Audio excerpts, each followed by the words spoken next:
cosas con seguridad. Y lo más importante es dejarles saber de que nunca intenten esto en casa. ¿Y ves? So let's get started. Fire is a sign of a chemical reaction. It gives off light, it gives off heat, and it causes things to change their molecules. But to create any fire anywhere, you always need three things. Go ahead and tell me in the chat, what are any one of the three things that you need to make a fire happen anywhere? Eric? Para empezar, vamos a dejar a preguntar, bueno, vamos a dejar saber de que para tener una reacción química necesitamos tres cosas. Por favor, de escribir en el chat sus ideas y continuaremos. ¿Y ves? Thanks. Alan, what are people saying?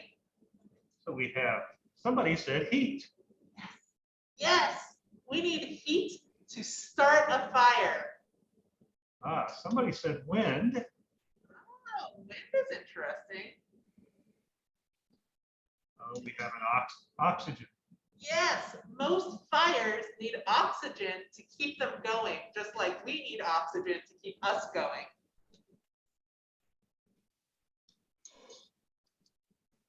Okay.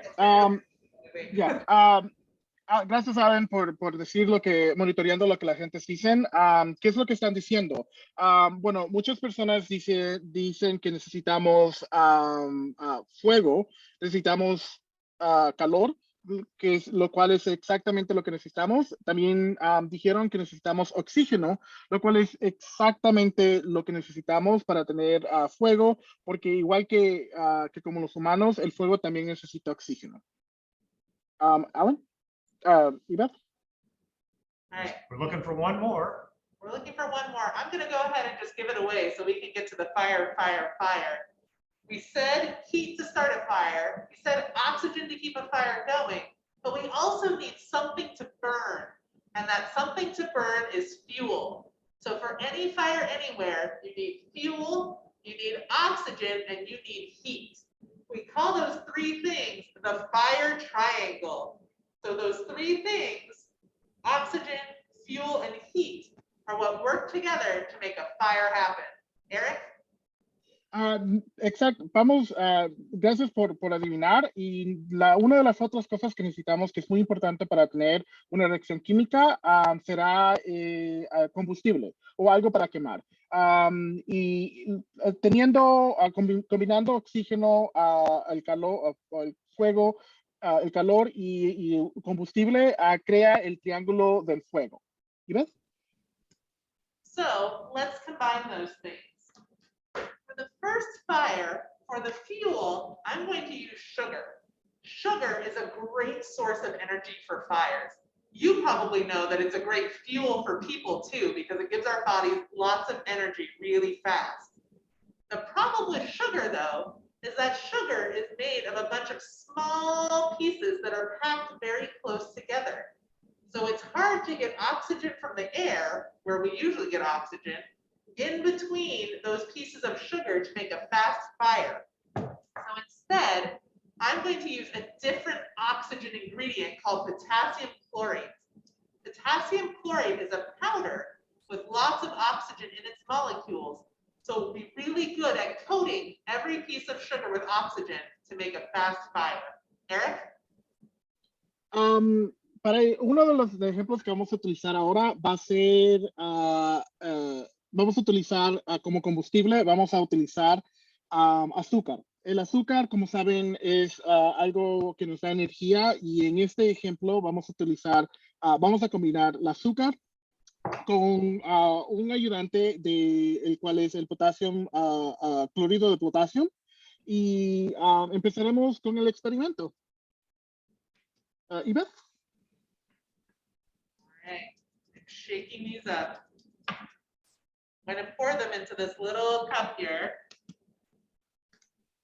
So we've got our fuel, the sugar.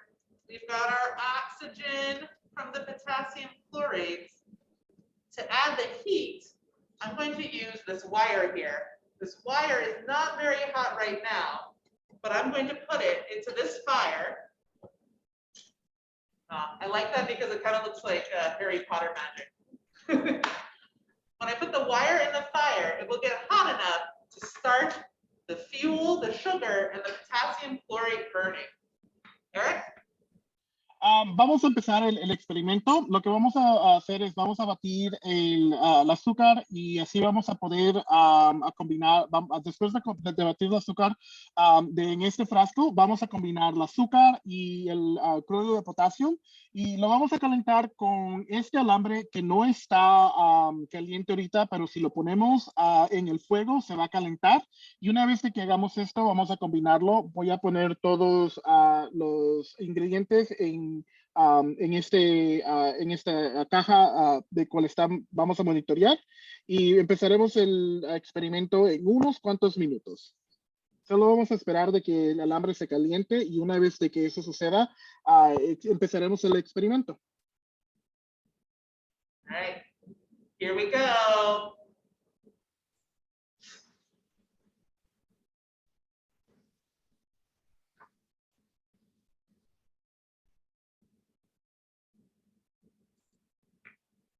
Yes! Awesome fire! That gave off a lot of energy. You might have noticed that that fire was kind of a purple color. That was from the potassium in the potassium chlorate. So metals like potassium can make fire change color. I have 3 more of these sugar flares here that also have different metals in them. This one has some copper in it.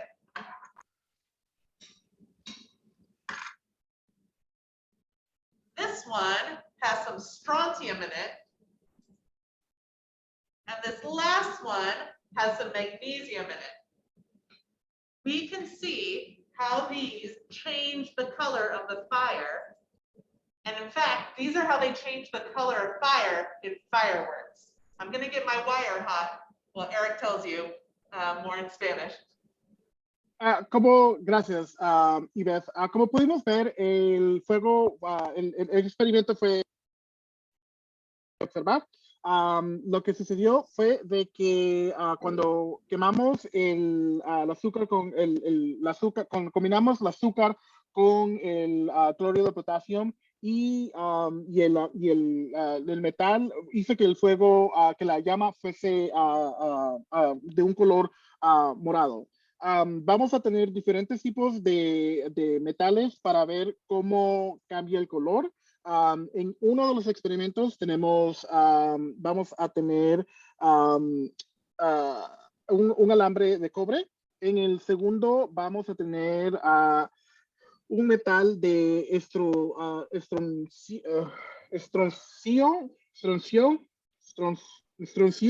y vamos a ver, voy a calentar los alambres por mientras Eric está traduciéndolo en español y una vez que el alambre esté caliente, voy a seguir con los experimentos. Ready when you are, Beth. Okay, here we go. Strontium, copper, magnesium.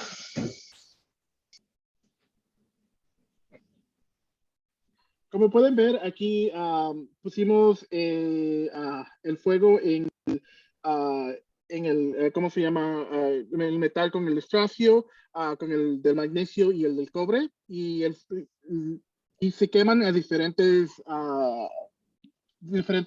temperaturas debido al tipo de metal. That strontium one is amazing. It's still burning. Como pueden ver, el de estroncio todavía todavía estaba quemándose. All right, wherever you are, let's give that awesome color changing fire a big round of applause. It's round and I'm applauding.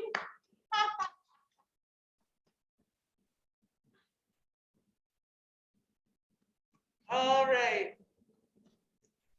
So that was a pretty classic fire, but we can also make fire using different materials, and we're going to look at different ways of making fire tonight. The next one I'm going to do involves using a metal, and this metal is sodium. You might know of sodium as being from the periodic table. Let's see if we can get this close up on the iPad. I'm going to move my handle out of the way here.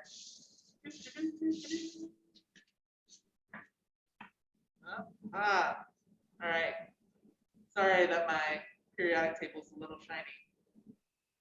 So all of these metals here are alkali metals, and they're all special because when they touch water, they explode.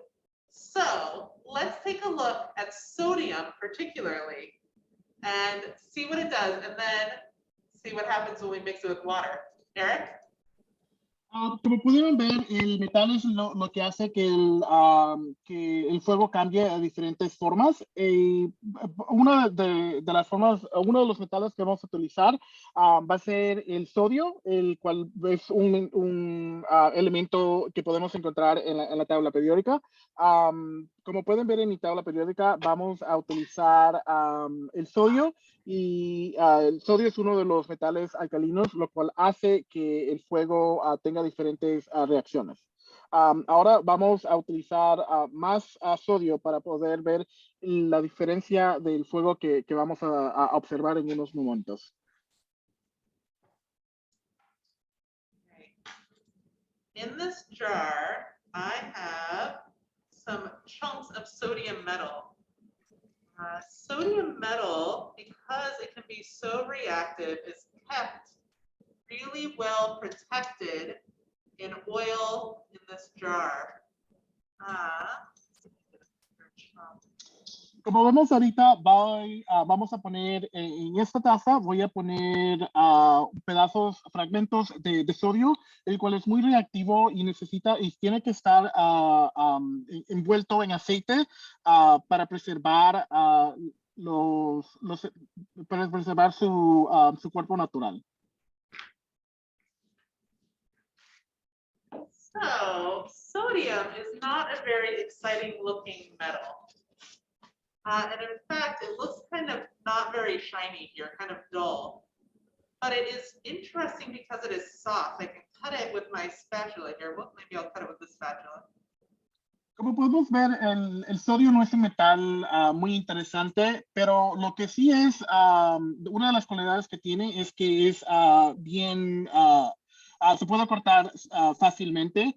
Voy a cortarlo con la espátula para que para así puedan ver. I don't know if you can see, but where I cut it, it's kind of shiny on the inside because it hasn't touched air yet.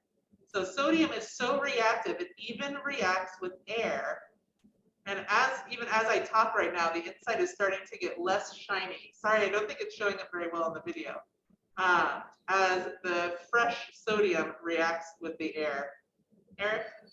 Como pueden ver, el metal, el sodio está cambiando de color porque es un metal muy reactivo. Está cambiando de color ¿cómo se llama? De brillante a un poco más opaco porque el oxígeno está interactuando con las partículas del oxígeno cuando se está cortando y eso hace que el color cambie. All right. Let me get some of these old fire things out of the way here. Vamos a empezar a sacar, bueno, a limpiar ¿cómo se llama? El área de fuego y voy a empezar a sacar las cosas viejas y limpiarlo. I'm gonna go ahead, sorry, this might be an adventure. I'm gonna move the iPad over to be up close on this jar of water here. Va a ser un poco difícil, pero voy a mover el iPad y voy a ponerlo para que se pueda ver el jarro del agua y vamos a empezar a poner los pedazos de sodio en el agua. All right, I'm going to put a piece of sodium in. Let's see what happens.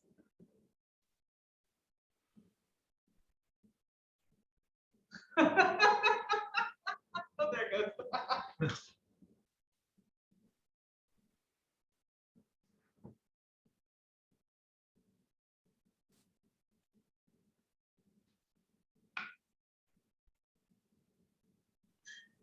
There you go. Tilt it up. There you go.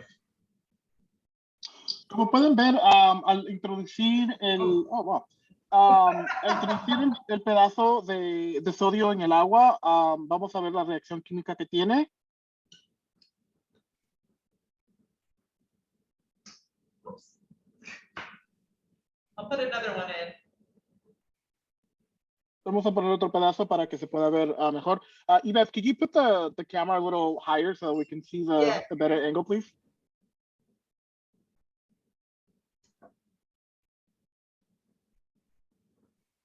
There we go. Just hold it. That's good.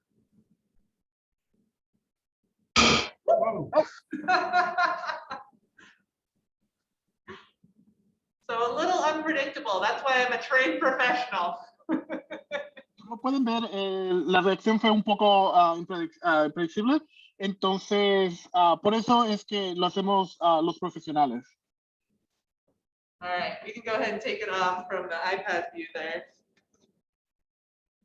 So, sodium metal, when it touches water, it's so reactive that it immediately starts turning, breaking apart the water molecules and releasing hydrogen gas. Hydrogen gas is incredibly explosive. When the sodium touches water, it also gets very hot. So the heat from the sodium touching the water, plus hydrogen being the fuel, plus some oxygen that's in the air in the bottle, makes a fire. And I love it because it looks like a comet zooming through space as it zooms around on the water. Eric? Como pueden ver, el metal de sodio con diferentes elementos es como se llama muy explosivo. Como pudimos ver, al combinar el sodio con con el gas hidrógeno, hizo que explotara, porque al combinar estos elementos, la reacción química del oxígeno con el sodio y el agua hizo que fuese la explosión. Gracias. Thanks, Eric. All right. For our third kind of fire, we are going to look at a battle between two very opposite things. We are going to look at a battle between fire and ice. For the ice, I have some very cold stuff that you might have heard of before called dry ice. Dry ice is made out of carbon dioxide that we breathe out. And carbon dioxide is really good at putting out fires. So let's see what happens when I pour some carbon dioxide from this dry ice over this fire here. Eric? El siguiente tipo de fuego, vamos a utilizar algo muy importante, son dos antítesis, será el fuego y el hielo seco. El hielo seco es básicamente algo muy helado y está compuesto está hecho de dióxido de carbono, y vamos a ver lo que sucede.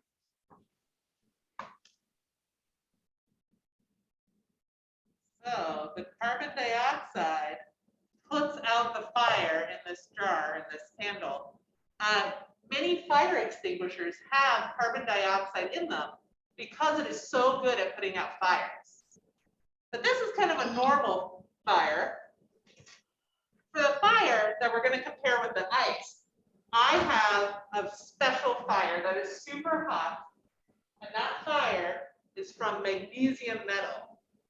Magnesium is another kind of metal that burns really easily. We saw it in the sugar flares.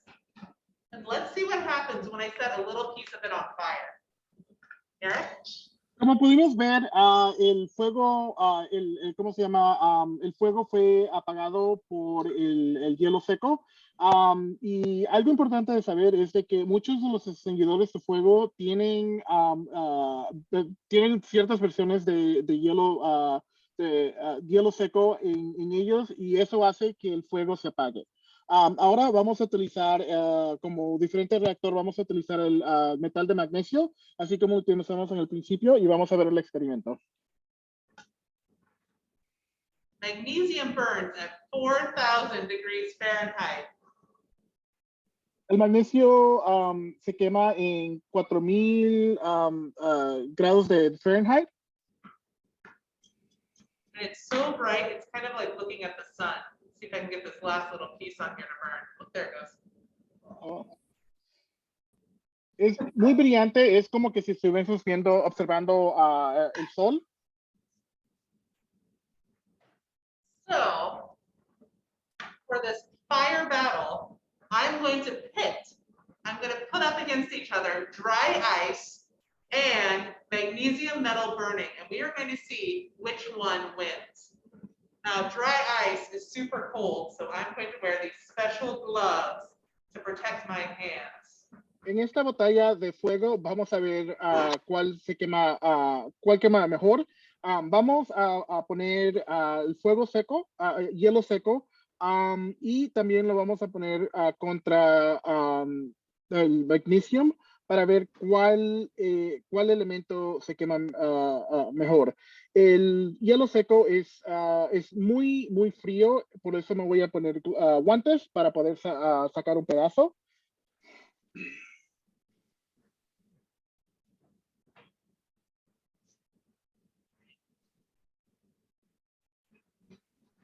There's one piece of dry ice. Hay un pedazo aquí hay un pedazo de hielo seco. Hay otro pedazo.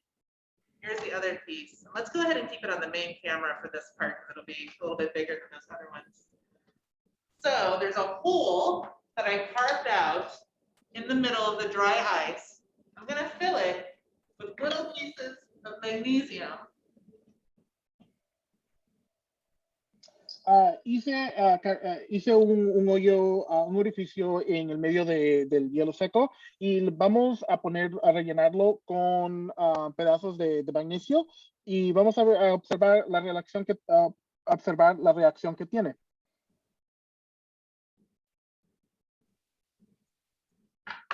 Next, I'm going to get a piece of magnesium, light it on fire, get this magnesium burning, and then I'm going to put the other piece of dry ice on top, and we are going to see what happens.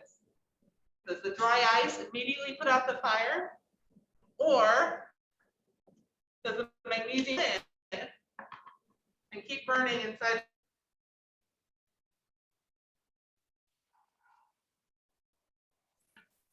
It seems like we're having some technical difficulties, at least on my end. So maybe repeat what you just said.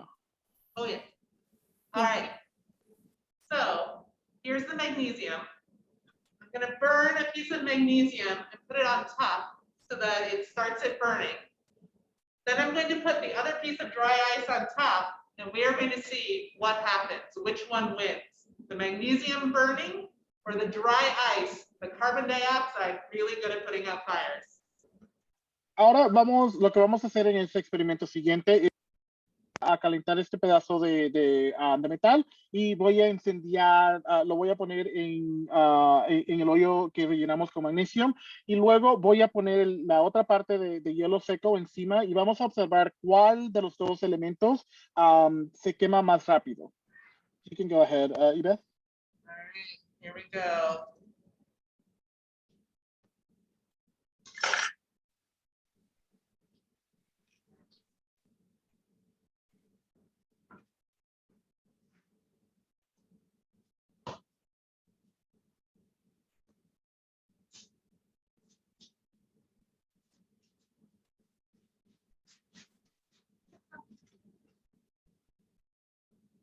Oh, great idea for a poll.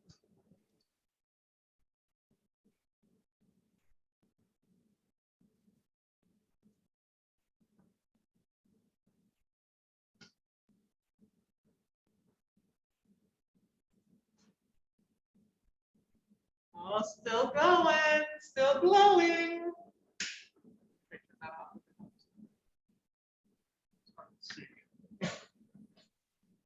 wish you could see this in real life. I think the camera doesn't capture just how like amazing and bright and glowing this is. Oh, thanks, Alan. That's better. That's a little better. Yeah. Ooh. So far, more people think that magnesium will win over the dry ice. So I guess we will just see in a moment. I'll wait until it burns, see if it changes color. You might notice now it's glowing orange. Before it was, I know it was hard to tell, before it was glowing a bright white color. Como pueden ver, apagamos las luces para que se pudiera ver los colores mejor. Si estuviesen en presente se miraría mucho mejor. Y al parecer creen, la mayoría de las personas creen que el magnesio se va a quemar. Okay, yeah, let's turn the lights back on so I can be safe. No problem, that was great. Okay, so we'll take the top off. Oops. Oh, it's still kind of glowing in there. All right, hold it over here. You can see that hole kind of looks like a crater on the moon or something. So dry ice is still here. Let's take a look at the other one. Maybe let's switch to the iPad for this, see if I can get it right underneath.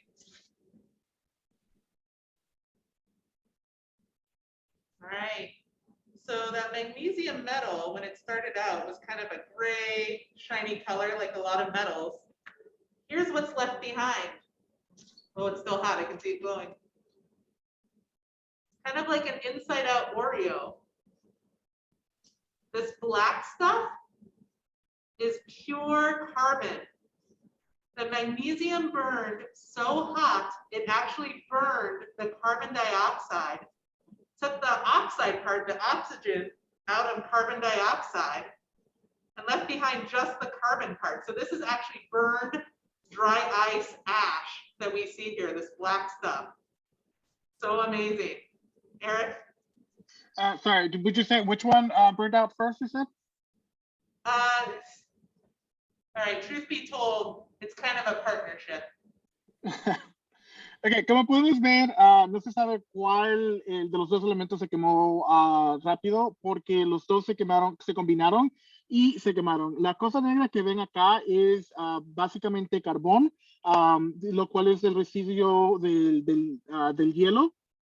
Lo que sucedió fue de que se quemó el dióxido y solo dejó el carbón. Y ahora vemos básicamente todo esto son cenizas de la mezcla de los dos metales. All right.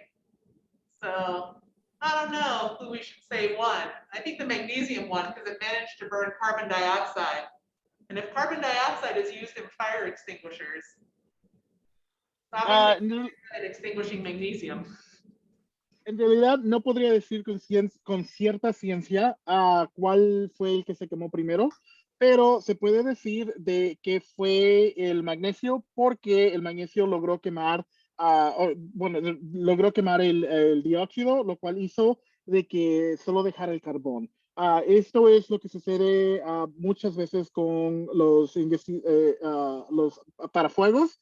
Por lo cual quisiera decir que fue el magnesio que se quemó primero. All right, so we have seen so far 3 fires. We've seen a sugar flare and some sugar flare with color. We saw metal on fire with sodium burning just as soon as it touched water. And we saw a battle between really, really cold ice and really, really hot magnesium metal burning. So that brings us to the grand finale, the last big exciting thing. Eric? Como pudimos observar, hemos visto tres diferentes formas de fuego. La primera fue azúcar y con diferentes tipos de metales, los cuales hizo que tuviese una reacción diferente debido al tipo de metal que se introduciera con el azúcar. El segundo fue el magnesio con el agua y el tercero fue la batalla entre el hielo seco y un pedazo de sodio muy caliente. Ahora, como el último truco, vamos a ver la gran final. All right, for our last fire, we're going to combine some of these things together. For the fuel that I'm burning this time, I'm going to use something that you probably have at home, although it doesn't often look like this. In this dish here, this gray powder is powdered aluminum metal. So the same metal that makes up aluminum foil or soda cans, this is what it looks like when it's powdered into super, super small pieces. For my oxygen, oh, actually, Eric, go ahead, I'll let you do that. Okay. Como gran final, uno de los elementos que vamos a utilizar es algo que podemos encontrar en nuestras cocinas o en nuestras casas. Va a ser polvo de aluminio, lo cual básicamente se puede encontrar en el papel de aluminio o en las latas de aluminio que nuestras bebidas vienen. Y ese va a ser el combustible. ¿Qué fue? All right. For the oxygen, I'm going to use another powdered form of oxygen. And this is something that you have seen a lot if you are tuning in from Oregon, which I think most of us are, or the Pacific Northwest. This red stuff we see a lot if we leave like tools outside or other metal objects. This is rust. This is iron oxide. So it's iron metal attached to oxygen. It has oxygen in its molecules, so it is a great source of oxygen for this last fire. Eric? Como oxígeno, voy a utilizar algo que es muy normal en lo que es en el área de Oregon o en el área del Pacífico, del área pacífica, lo cual es Washington, Oregon y California. Pero también se puede encontrar si dejamos nuestras herramientas afuera. Básicamente esto es hierro oxidado y es el polvo de hierro oxidado. Entonces voy a combinar esos dos elementos y vamos a ver lo que sucede. Okay, so I've got the aluminum powder, the fuel, mixed in here with the iron oxide, the rust for our oxygen. And I'm putting it in a dish that you might look at that and say, hey, Eva, isn't that dish also made out of aluminum? And yes, you would be right. This dish is made out of the same stuff that we're using as a fuel. Eric? Una vez de haber mezclado los dos polvos, el polvo de aluminio y el polvo de óxido de hierro, lo voy a poner en este plato, lo cual se preguntarán, Ives, ¿eso no es del mismo material del polvo de aluminio? Y pues sí, en realidad sí es. Entonces vamos a ver lo que sucede al incendiar una vez al ver mezclado y ponerle fuego a este experimento. Okay. And what I just poured on top is another sugar flare mixture. So the rust of the aluminum mixture is called thermite, and it can burn at over 2,000 degrees Fahrenheit. That's a little too hot for me to start just with, say, a piece of wood. So to make it exciting, I'm combining it with the sugar flare. So the sugar flare here will act as a wick. And then I'm going to start it all burning by dropping a piece of magnesium metal on top. Eric?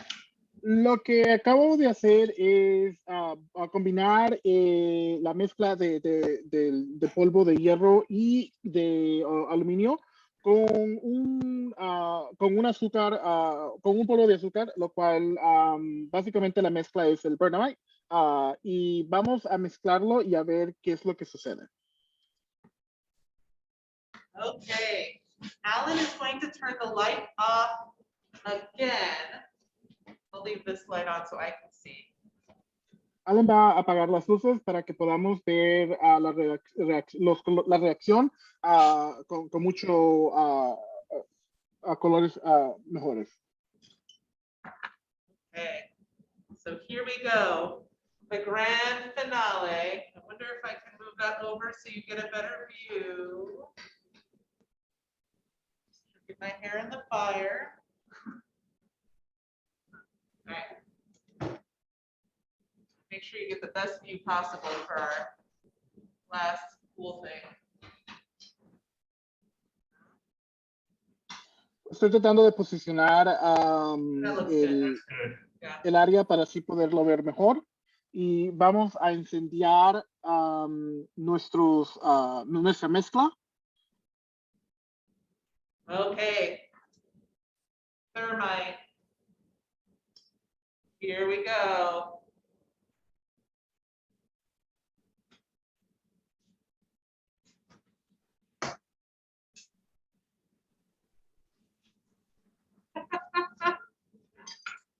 Oh. Ooh.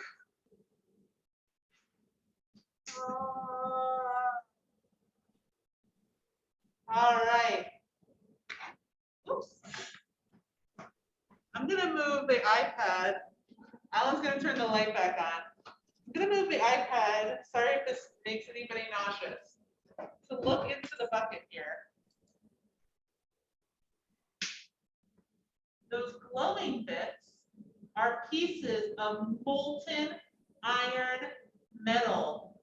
What happened is when they burned together, the aluminum stole the oxygen from the iron oxide from the rust, turning into aluminum oxide and leaving behind melted iron metal. So amazing.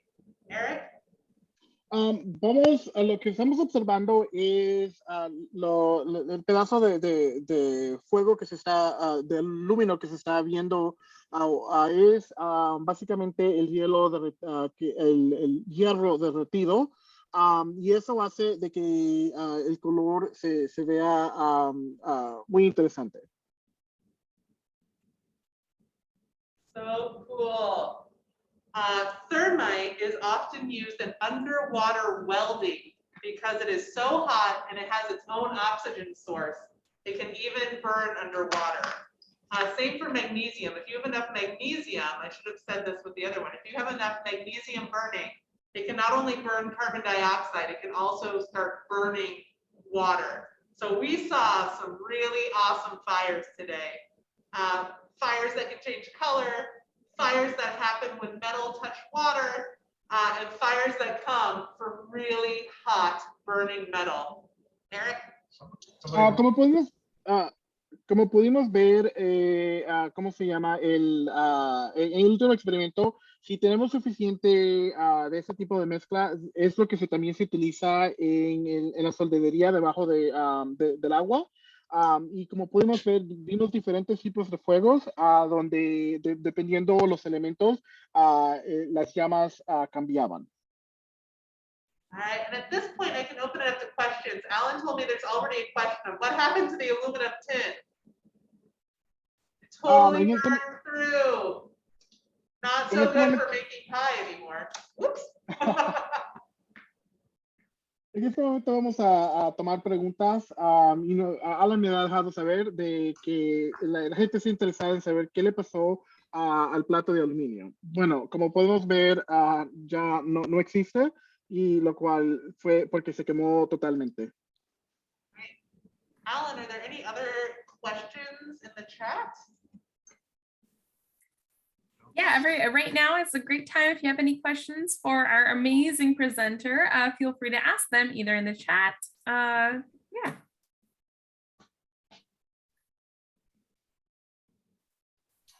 Si tienen algunas preguntas, pueden dejarnos saber en el chat o también hacer su pregunta en la ventana de preguntas y respuestas.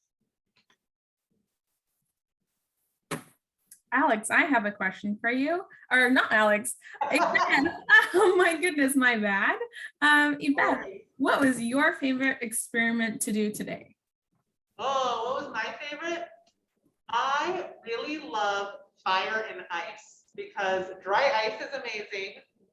Big fire is amazing. And I love how much it glows and it's just so beautiful. And then it changes to that orange glow at the end and then it's full of that carbon. I love fire and ice. It's amazing. We also have, oh, sorry, go ahead. Yves, te quería hacer una pregunta. ¿Cuál fue tu fuego favorito? Yves contestó que su fuego favorito fue ¿cómo se llama? El del fuego seco, el de hielo seco con el del magnesio. And then we have a question from Catalina. She is asking, how often do you make these awesome experiments? Oh, how often do I do these awesome experiments? Some of them we do relatively often. That sugar flare, we do a lot. We do it at least once a week, if not more. Some of the other ones we do less frequently, like dry ice. We don't always have dry ice around. Thermite, that one is kind of big and flashy. We don't always do it. But if you are watching this, if you ever come visit us at OMSI and come to the OMSI chemistry lab where we are now, you can ask anybody working here, hey, can you show me some cool fire? Ebeth showed me some at Mesa. That'll be your code word, and we will set something on fire for you. Maybe one of these. Catalina preguntó cada cuánto haces ese tipo de fuego y Yves nos dejó saber de que la mayoría del tiempo ponemos el fuego con azúcar y diferentes tipos de metales porque es más fácil de hacer, pero también pueden venir a OMSI y preguntarnos a nosotros que vieron que fueron parte de esta conferencia y nosotros les podemos enseñar aquí en persona. Awesome. Well, we do have quite a few more questions. So I'm going to give you a couple to answer and then, yeah. So Karma asks, speaking of experiments, do they cost a lot? And then Cal also asked, what's the most interesting part of your job? Oh, so do they cost a lot? And what is the most interesting part of my job? Some of the ingredients that we use in experiments do cost a lot of money. I mean, I guess it depends on what a lot is. Dry ice is about $1 per pound. So each of those blocks I used was about 10 pounds. So 2 blocks, you can do some quick math in your head. That's about $20 for 2 pieces of dry ice. And it's tricky because, you know, the dry ice does like go away on its own. It sublimates, it turns from a solid into a gas. But things like rust, not super expensive, even though we're buying chemical grade rust, which sounds funny to say. It's very, very pure rust. But some of the other things like sugar is the same sugar we get at the grocery store. But again, why am I telling you this? Because you're not going to try this at home. That wouldn't be safe. I'll pause there for Eric to translate. Tenemos varias preguntas. Una de las preguntas que fue preguntada fue ¿cuánto cuesta hacer ese tipo de experimentos? Y Yves nos contestó o nos dejó saber de que en realidad no son tan caros, pero dependiendo en la relatividad de lo que cuesta. Por ejemplo, cada libra de hielo seco cuesta por lo menos $1. Cada de esos bloques fueron por lo menos 10 libras, lo cual fueron $20 en los 2 bloques. Pero, ¿por qué les estoy diciendo esto si esto no lo van a intentar en casa? Right, and then the other question was, what is my favorite part of my job? And I think my favorite part of my job is when somebody is just so excited, whether they come in excited about something or we do something here and they get excited and then I can do something extra special to help them become even more excited. Maybe not always setting something on fire, but that helps. I really love helping people get really excited about some geeky part of science, whether that's chemistry or something else in the museum. Eric? Otra de las preguntas que fue preguntada fue cuál es una de las partes más que te gustan más de tu trabajo. Ives nos contestó que básicamente hacer el tipo de experimentos es muy divertido para mí y hay muchas cosas que son interesantes en el trabajo, pero en realidad todo es como se llama muy interesante para mí. We only have a couple more minutes left with Yvette, so I'm just gonna ask, I'm gonna combine some of these questions because a lot of them are asking about different elements and I guess a little bit of phases of these elements. And one of them is, what is the difference between dry ice and liquid nitrogen? Also, why was the fire so gone? Why was the fire gone so fast?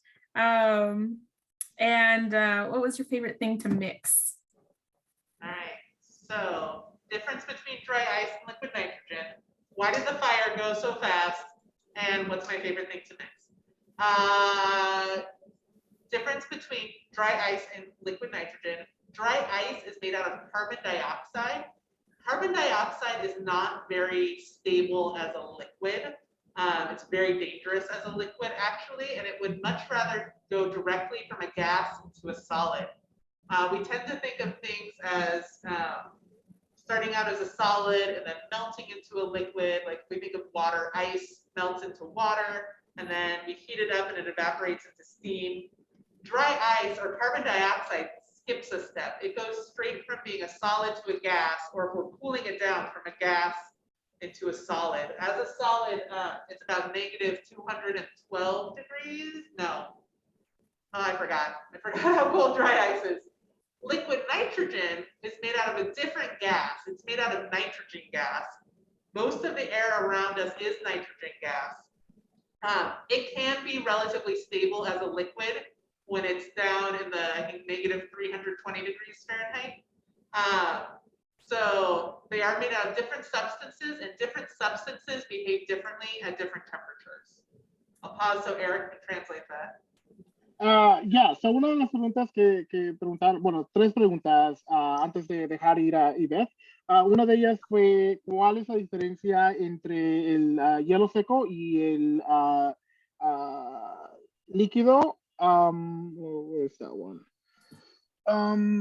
Lo cual es, sorry, that was a lot of information, but anyways, so, lo que estábamos diciendo es de que el hielo seco es básicamente, tiene dos estados, el estado sólido y luego el estado de básicamente de gas. El líquido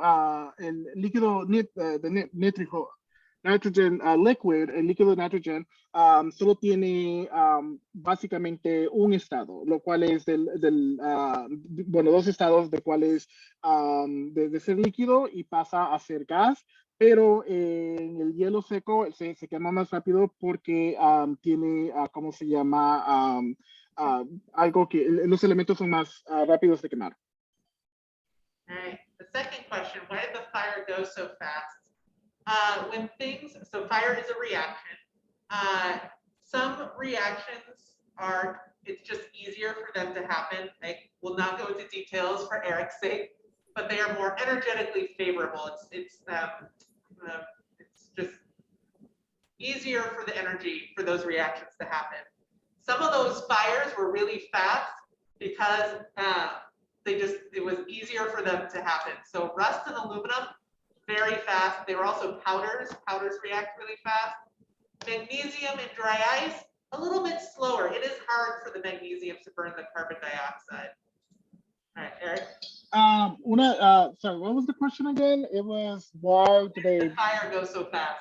Yeah, una de las preguntas fue, la segunda por qué el fuego se quemó, se apagó muy rápido, y es básicamente en dos diferentes estados. Uno de ellos fue de que en los polvos, del polvo de aluminio y el polvo de hierro óxido, son más rápidos de quemar porque el estado químico de que ellos están es más fácil de quemar, mientras que en el hielo seco y el magnesio son diferentes estados sólidos, los cuales se tardan más para quemar.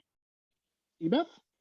All right, the last question I think was, what is my favorite thing to mix? Yeah, and by thing, it means just like a general materials that you like to mix together.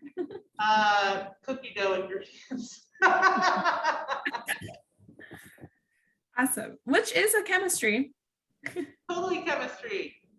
I'll let Eric translate that one. It's really quick. La última pregunta fue cuáles son las cosas favoritas de mezclar, y Beth contestó hacer galletas, lo cual es básicamente lleva química para lograr que las galletas queden bien.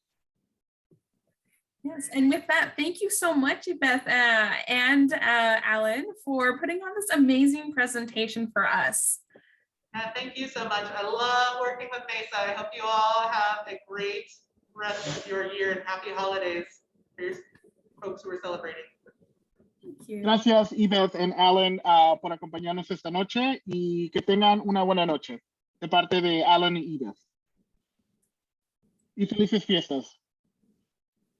And for everyone else that is still here for us, please do not log off yet. We are still going to go over a couple things for Mesa, but we do want to let Alan and Ebeth get home. Yes, have a great night, Alan and Ebeth. Para todos aquellos que todavía están con nosotros, vamos a dejar que Ebeth y Alan vayan a su casa, y vamos a discutir sobre algunas cosas de mesa. Whenever. Thank you, Eric. Yes. So we are just going to go over some Mesa announcements for these upcoming months. And first and foremost, I'm going to let Eric translate. Antes de comenzamos a hacer unos boletines importantes sobre los eventos de Mesa, de los eventos que vienen de Mesa. Vamos a atender.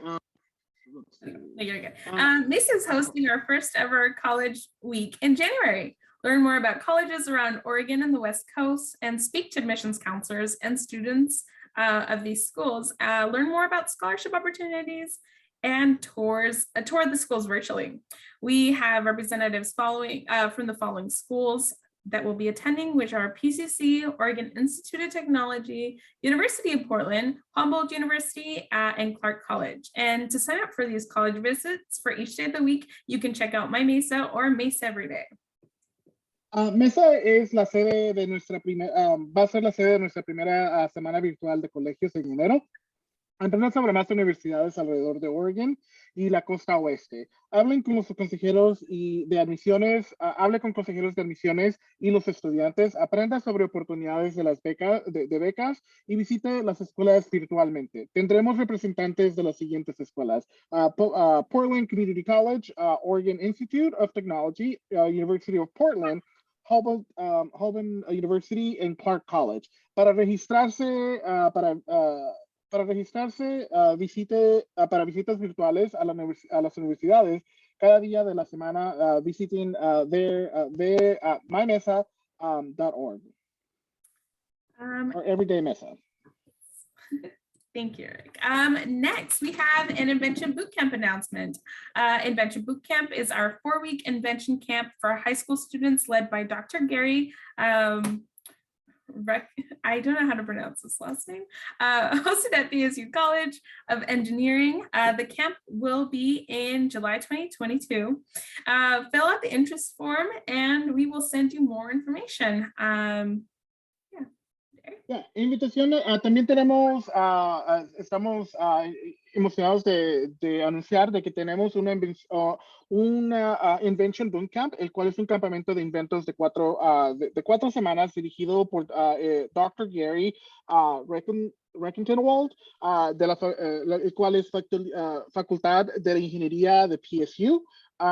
Invention Bootcamp será en julio del 2022.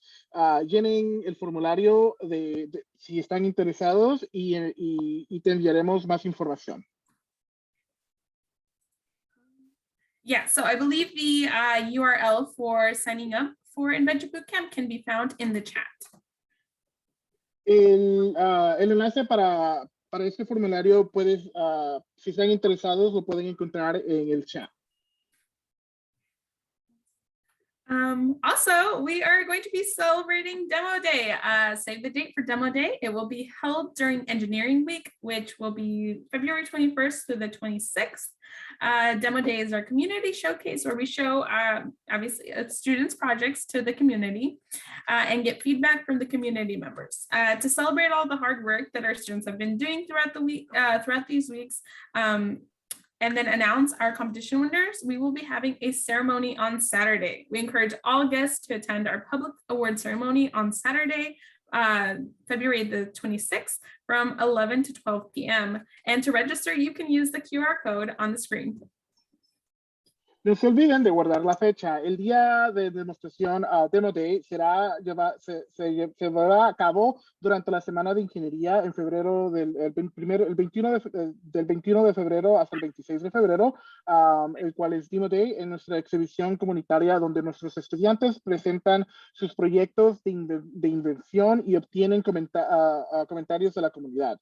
Para celebrar todo el trabajo que los estudiantes han hecho a lo largo de la semana y anunciar a nuestros ganadores de concurso, tendremos una ceremonia el sábado. Animados a todos los invitados a asistir a nuestra ceremonia pública de entrega de premios el sábado 26 de febrero de 11 de la mañana a 12 de la tarde. Para registrarse puede utilizar el código que se encuentra en la pantalla And then, awesome. Now we have time for some MESA questions. So if you have any questions, feel free to put them in the Q&A. And I believe we also do have a question now. It's someone wants to know if they are in a ninth grade, can they join Invention Bootcamp? Bianca, do you have an answer? So if you are currently in 9th, 10th, or 9th, 10th, 11th, or 12th grade for the 2021-2022 school year, you can apply. If you are 8th grade and under, you can apply next year.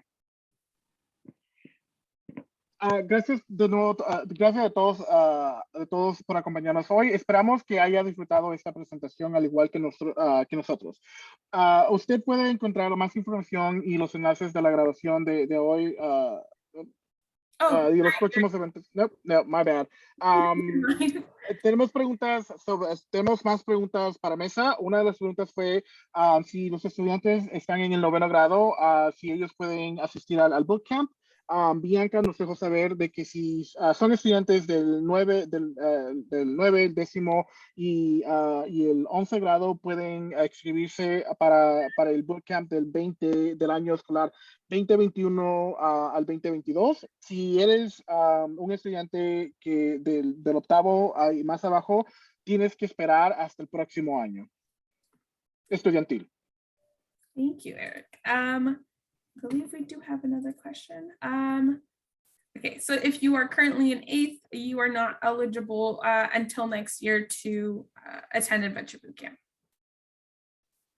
And then it says, where will the Benton residents meet at? Is that in regards to Demo Day or Catalina? I don't know if you have a little bit more context.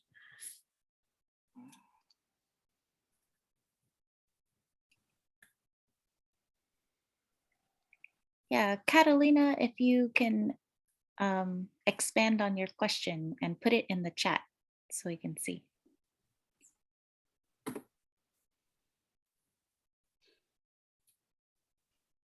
Okay.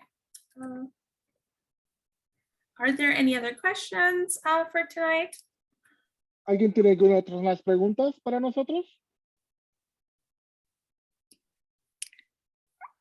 Catalina said last year her daughter had weekly Mesa meetings virtually.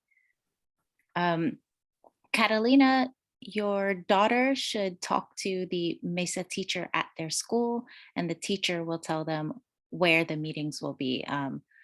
I believe if your student is attending in school right now for the regular school day, then their meetings will be in school after school.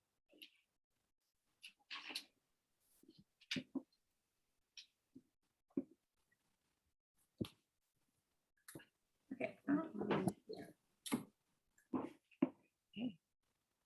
Thank you for your questions. We still have some time if there are any other questions. But if not, we shall continue. Okay, well, thank you all again for joining us today. We hope that you enjoyed this presentation as much as I have, and you can find this information and the links for today's recording on our upcoming events on Mesa Every Day. The link is in the chat. And then please complete our event survey to let us know how it went and where we can improve.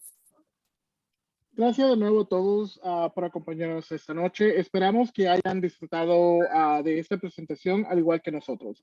Ustedes pueden encontrar más información en los enlaces de la grabación de ahora y nuestros próximos eventos en Mesa Everyday. El enlace está en el chat.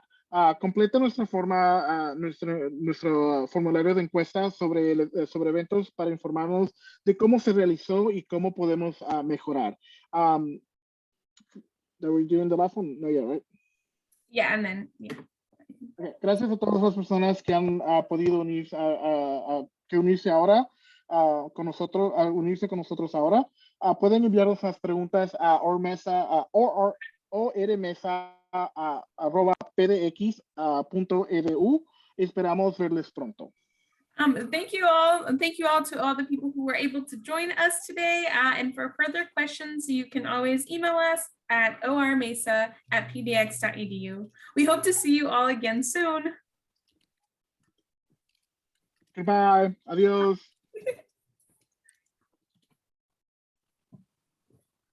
Have a great night, everyone. Felices